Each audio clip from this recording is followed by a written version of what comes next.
कल्पना कीजिए कि आप अपनी फैमिली के साथ नीले समंदर के बीच एक बोट पर छुट्टियां मना रहे हैं। चारों तरफ दूर दूर तक सिर्फ पानी ही पानी है और सब कुछ बिल्कुल नॉर्मल लगता है, लेकिन तभी एक पल में हालात बदल जाते हैं। अचानक ऐसा लगता है जैसे समुद्र का पानी ही गायब हो गया हो और आप समंदर की सूखी वीरान जमीन पर फंसे हों। दिमाग में सवाल उठने लगते हैं, आखिर सारा पानी कहां चला गया? क्या ये कभी वापस आएगा? इन्हीं सवालों के जवाब देती है ये फिल्म, जो शुरू से ही आपको सांस रोककर देखने पर मजबूर कर देती है। कहानी की शुरुआत कैरेबियन ओशन के बीच से होती है, जहां एक परिवार अपनी यॉट पर छुट्टियां मना रहा होता है। लेकिन उसी दौरान मां जूलिया समुद्र में तैरने के लिए कूद जाती है। तभी जूलिया को महसूस होता है कि उसके आसपास कोई बहुत बड़ी चीज घूम रही है। वह डर कर इधर उधर देखती है, मगर उसे कुछ नजर नहीं आता। वह इसे भ्रम समझ लेती है, लेकिन कुछ ही सेकंड में बोट उससे काफी दूर चली जाती है और घबराकर जल्दी जल्दी यॉट की तरफ तैरने लगती है। तभी अचानक कोई उसकी टांग पकड़कर नीचे खींचने लगता है। जूलिया डर के मारे मदद के लिए चिल्लाती है, लेकिन उसकी बेटी कैसी हेडफोन लगाकर म्यूजिक सुन रही होती है, इसलिए उसे कुछ सुनाई नहीं देता और पति टॉम और बेटा बेन मछली पकड़ने में लगे रहते हैं। जूलिया पानी में खुद को ऊपर रखने की कोशिश करती है, मगर बार बार मुंह में पानी चला जाता है। तभी टॉम को एहसास होता है कि काफी देर से उसने जूलिया को नहीं देखा। वह यॉट पर उसे ढूंढता है और फिर उसे पानी में संघर्ष करते देख लेता है। टॉम तुरंत बच्चों को आवाजें देता है और यॉट को जूलिया की तरफ मोड़ता है और पानी में कूद जाता है। वह तेजी से जूलिया तक पहुंचकर उसे संभालता है और यॉट की तरफ तैरता है, जहां बच्चे दोनों को खींचकर ऊपर ले आते हैं और किसी तरह जूलिया की जान बच जाती है। बोट पर आते ही टॉम गुस्से में कैसी को डांटता है और कहता है कि उसने पहले ही कहा था कि जब उसकी मां स्विमिंग करे तो उस पर नजर रखना जरूरी है। कैसी गलती मानते हुए माफी मांगती है और बताती है कि उसने हेडफोन पहन रखे थे। अब जूलिया सुरक्षित होती है तो टॉम साफ शब्दों में कह देता है कि आगे से कोई भी बिना बताए समुद्र में नहीं उतरेगा और अगर उतरेगा भी तो पहले सबको जानकारी देगा। सभी उसकी बात से सहमत हो जाते हैं। धीरे धीरे रात होते ही सब मिलकर बेन का जन्मदिन मनाते हैं। इसी बीच कैसी को उसके बॉयफ्रेंड का वीडियो कॉल आता है तो वह लैपटॉप लेकर बाहर चली जाती है। कॉल पर उसका बॉयफ्रेंड शहर के ऊपर छाए घने काले बादल दिखाता है, जिसे देखकर कैसी परेशान हो जाती है, लेकिन अचानक वीडियो कॉल ग्लिच होकर डिस्कनेक्ट हो जाता है। घबराई हुई कैसी अपनी मॉम पापा को सब कुछ बताती है। तभी सभी को बाहर से एक अजीब आवाज सुनाई देती है। बाहर जाकर वे देखते हैं कि व्हेल मछलियों का एक झुंड यॉट के पास से गुजर रहा है। टॉम बताता है कि व्हेल आमतौर पर पृथ्वी के मैग्नेटिक फील्ड को फॉलो करती है, लेकिन तूफान के दौरान वे रास्ता भटक सकती हैं। अचानक यॉट जोर से हिलती है और बेन गिर पड़ता है। टॉम को शक होता है कि कहीं नीचे यॉट को नुकसान तो नहीं हुआ, इसलिए वह जांच के लिए पानी में कूद जाता है। कुछ देर बाद वह वापस आता है, लेकिन उसके कंधे पर गहरा घाव होता है। जूलिया तुरंत उसका जख्म सी देती है। टॉम बताता है कि पानी के अंदर उसे ऐसा लगा जैसे उसके पीछे कोई बेहद विशाल चीज थी, लेकिन मुड़ते ही उसके कंधे पर प्रोपेलर से कट लग गया। उसके मुताबिक जो भी था उसका आकार बहुत बड़ा था और यॉट को भी काफी नुकसान पहुंच चुका था। मदद के लिए जूलिया बार बार रेडियो पर कॉल करती है, जबकि कैसी यॉट के छत पर जाकर फोन में सिग्नल धराने की काफी कोशिश करती है, लेकिन कोई फायदा नहीं होता। छत से नीचे उतरने पर कोई अजीब सा जीव दिखाई देता है और वह डरकर चिल्ला उठती है, मगर बाद में पता चलता है कि वह और कोई नहीं बल्कि बेन होता है, जो मास्क पहनकर मजाक कर रहा था। कुछ समय बाद यॉट पूरी तरह बंद हो जाती है और परिवार समुद्र के बीच फंस जाता है। इसी दौरान जूलिया को रेडियो पर कोई टूटी फूटी आवाज सुनाई देती है, लेकिन सिग्नल इतना खराब होता है कि कुछ समझ नहीं आता। टॉम परिवार को बताता है कि उनके पास सिर्फ 4 दिन का खाना पानी बचा है और अब उन्हें किसी मछली पकड़ने वाली नाव का इंतजार करना होगा। तभी रडार पर कुछ अजीब डिटेक्ट होता है और एक रहस्यमयी आवाज गूंजने लगती है। सभी बाहर दौड़ते हैं और देखते हैं कि आसमान से कई आग के गोले गिर रहे हैं, जिनके गिरते ही जोरदार धमाके होते हैं। एक आग का गोला उनके पास में गिरने ही वाला होता है। तभी टॉम तुरंत यॉट स्टार्ट करने की कोशिश करता है और इंजन किसी तरह चलता है, लेकिन तभी एक गोला उनके बिल्कुल नजदीक गिरता है। परिवार डर के मारे एक दूसरे से लिपट जाता है। तभी टॉम को एहसास होता है कि ये उल्का पिंड नहीं बल्कि जलते हुए सैटेलाइट्स हैं। उसी वक्त बेन नोटिस करता है कि यॉट से धुआं निकल रहा है, जिसे देखकर टॉम तुरंत जांच करने जाता है। जल्द ही कंफर्म हो जाता है कि इंजन पूरी तरह खराब हो चुका है। हवा तेज होती जाती है, इसलिए पूरा परिवार यॉट के अंदर शरण ले लेता है, बिना यह ध्यान दिए कि कंपास बेकाबू होकर घूम रहा है। यॉट जोर जोर से हिलने लगती है। पेन फिर से गिरता है और इस बार उसे चोट लग जाती है। उग्र लहरें लगातार यॉट से टकरा रही होती हैं। टॉम किसी तरह बाहर निकलकर लाइफ जैकेट्स लेकर आता है और सभी उस लाइफ जैकेट को पहन लेते हैं। तभी अचानक पावर चली जाती है। वह तुरंत पावर बॉक्स रीस्टार्ट करता है और लाइट वापस आ जाती है। उसी वक्त बेन देखता है कि जूलिया की नाक से खून बह रहा है और उसे चक्कर आने लगते हैं, जबकि कैसी घबराकर सिंक पर उल्टी कर देती है।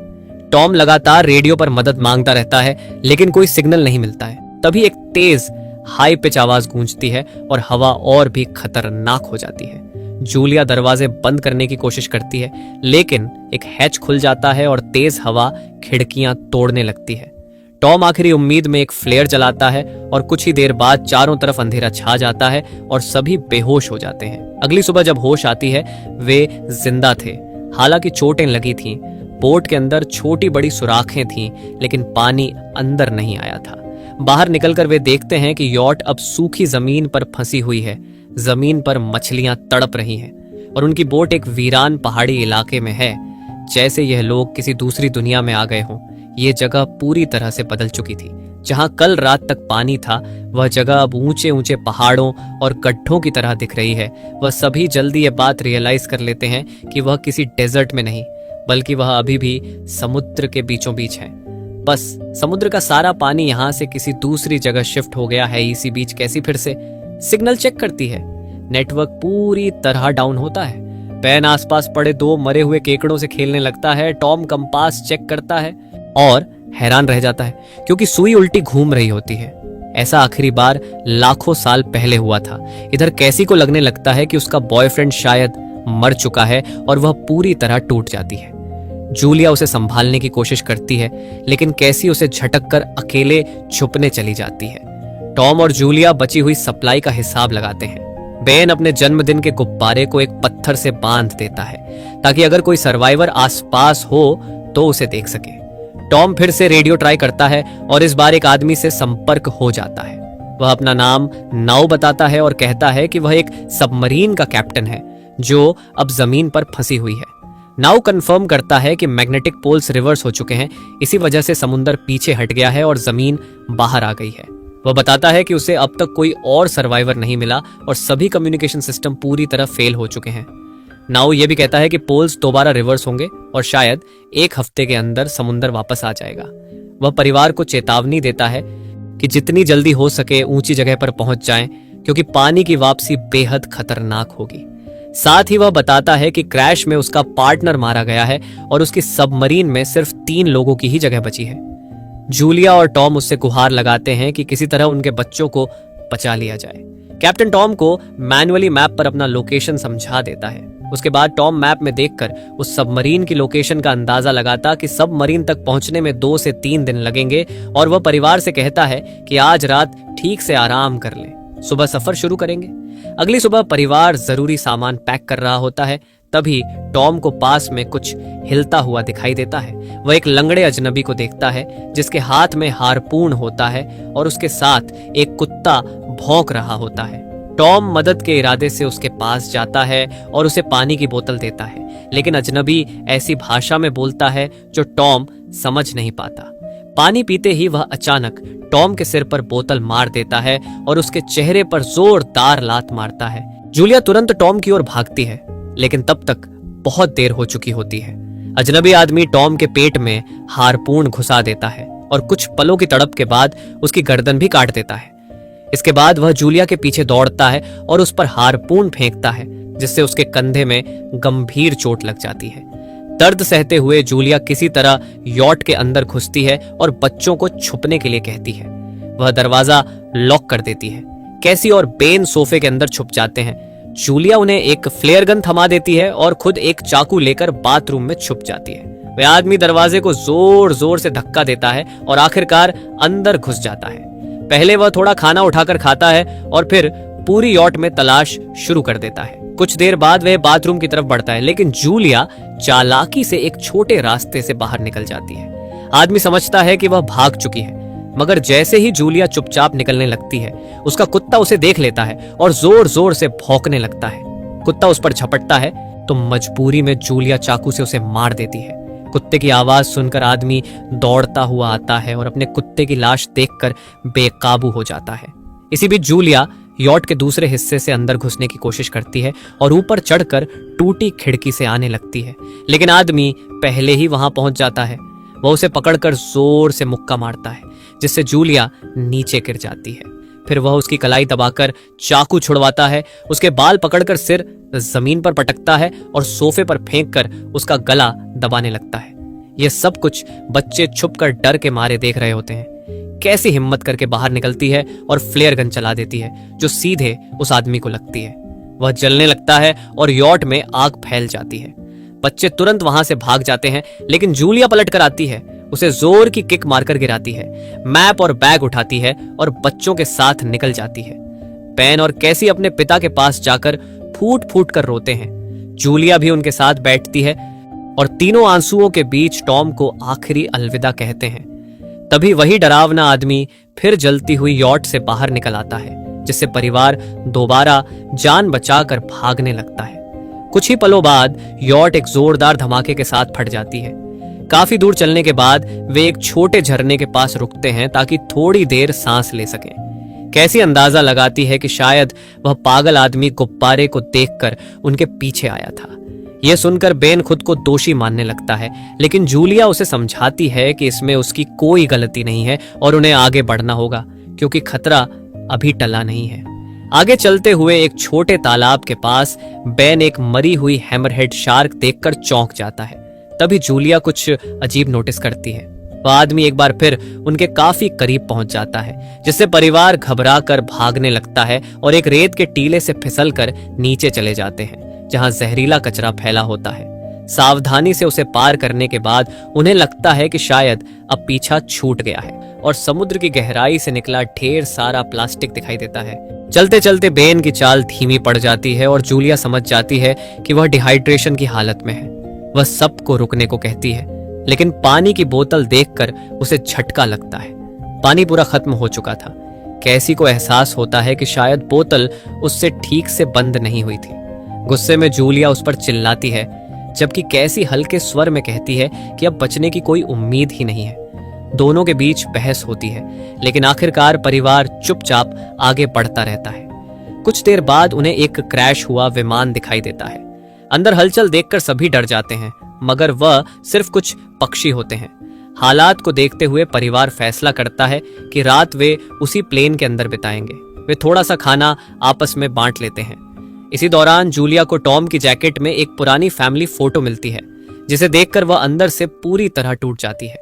कैसी अपनी माँ से पूछती है कि उनकी और डैड की लव स्टोरी क्या थी। जूलिया हल्की मुस्कान के साथ बताती है कि टॉम कभी उसका हॉस्पिटल में पेशेंट था और एक दिन उसने फूलों के साथ एक प्यारी सी कविता देकर अपने प्यार का इजहार किया था। उसी रात कैसी थोड़ी देर के लिए प्लेन से बाहर जाती है, तभी वह डरावना आदमी पीछे से उसे पकड़ने की कोशिश करता है। अचानक जूलिया आ जाती है और गुस्से में उस पर टूट पड़ती है। लगातार चाकू से वार करके उसे मार देती है। कैसी अपनी माँ को गले लगाकर उसे शांत करती है। अगली सुबह वे देखते हैं कि उस आदमी की लाश पर कीड़े रेंग रहे हैं और उसके शरीर पर अजीब काटने के निशान हैं, जिससे साफ हो जाता है कि इस इलाके में कोई खतरनाक जीव मौजूद है। जैसे ही वे वहां से हटते हैं, केकड़े उसकी लाश से बाहर निकलते दिखाई देते हैं। कुछ घंटों बाद जूलिया और कैसी मैप देख रही होती है, तभी बेन चुपचाप आगे बढ़ जाता है। जूलिया उसे रुकने के लिए चिल्लाती है, लेकिन बेन एक तालाब से पानी पीने लगता है। जूलिया तुरंत उसे खींचकर बाहर निकालती है और समझाती है कि अनजान पानी खतरनाक हो सकता है। तेज धूप में परिवार अपने सिर कपड़ों से ढक लेता है और बेन को चक्कर आने लगते हैं। रास्ते में उन्हें कुछ पुरानी कुर्सियां मिलती हैं, जिनसे जूलिया और कैसी मिलकर एक अस्थायी शेल्टर बना लेती है। जूलिया बेन को इंजेक्शन देती है और तय होता है कि रात वहीं गुजारी जाएगी।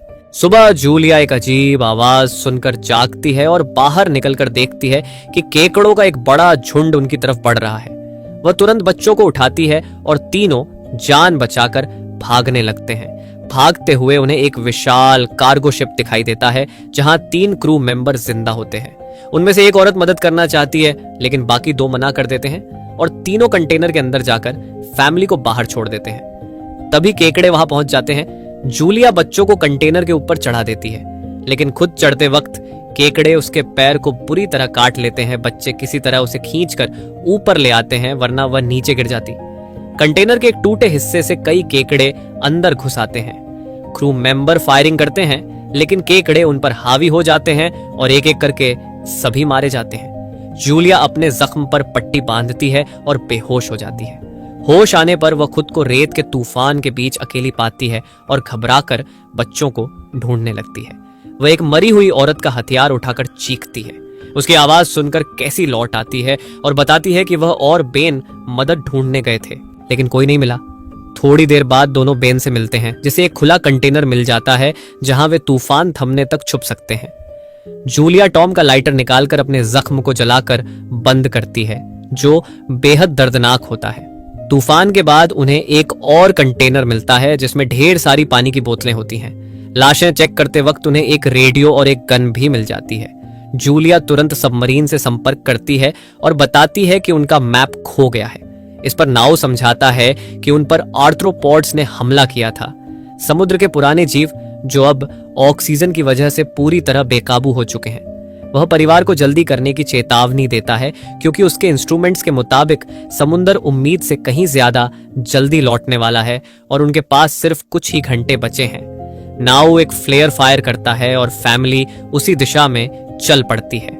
लंबी पैदल यात्रा के बाद उन्हें एक टूटा हुआ टॉयलेट मिलता है, जहां बेन खुद को हल्का करता है। आगे बढ़ते हुए आखिरकार उन्हें सबमरीन पास ही नजर आ जाती है, लेकिन वहां पहुंचने के लिए एक खतरनाक चट्टानी रास्ता पार करना जरूरी होता है। जैसे ही वे उस रास्ते से गुजरते हैं, दीवारें हिलने लगती हैं और पत्थर गिरते हुए भयानक रॉक स्लाइड शुरू हो जाती है। जूलिया तुरंत बच्चों को साइड में धक्का देती है और खुद भी पीछे हट जाती है, जिससे वे कुचले जाने से बच जाते हैं। लेकिन इसी दौरान एक बड़ी पत्थर की दीवार उनके बीच आ जाती है। जूलिया बच्चों से कहती है कि वे बिना उसके आगे बढ़ जाएं, मगर कैसी मना कर देती है और जोर देती है कि उसकी मां भी चढ़ने की कोशिश करे। काफी बहस और चिल्लाने के बाद जूलिया मजबूर होकर वादा करती है कि वह बाद में उन्हें ढूंढ लेगी। भारी दिल से कैसी अपने भाई को खींचकर आगे ले जाती है। दोनों बच्चे चट्टानी रास्ता पार कर सबमरीन की तरफ दौड़ते हैं, लेकिन वहां पहुंचते ही देखते हैं कि नाव खून से सनी हुई हालत में है। वह बताता है कि अब उसके लिए कुछ भी नहीं बचा है और बच्चे सबमरीन का इस्तेमाल कर सकते हैं। यह सोचकर कि शायद अंदर एक एक्स्ट्रा सीट होगी, यह सुनते ही कैसी अपनी मां को ढूंढने वापस दौड़ती है। उधर जूलिया केकड़ों के झुंड को अपनी तरफ आता देख फायरिंग शुरू कर देती है और कुछ को मार भी गिराती है, लेकिन झुंड इतना बड़ा होता है कि वह ज्यादा देर तक मुकाबला नहीं कर पाती। तभी ऊपर से कैसी दिखाई देती है और हाथ बढ़ाती है। घायल पैर के बावजूद जूलिया पूरी ताकत लगाकर चढ़ती है और कैसी की मदद से दूसरी तरफ पहुंच जाती है। दोनों तेजी से सबमरीन की ओर भागती हैं। पेन पहले से ऊपर खड़ा होता है और फायरिंग करता रहता है ताकि केकड़े भटके रहे, ताकि उसका परिवार ऊपर चढ़ जाए। जैसे ही केकड़े सबमरीन तक पहुंचते हैं, नाव के शरीर को नोचने लगते हैं। जूलिया गन उठाकर तब तक फायर करती रहती है जब तक बच्चे सबमरीन के अंदर नहीं चले जाते। गोलियां खत्म होते ही वह गन केकड़ों पर फेंक देती है और खुद भी बच्चों के साथ अंदर घुस जाती है।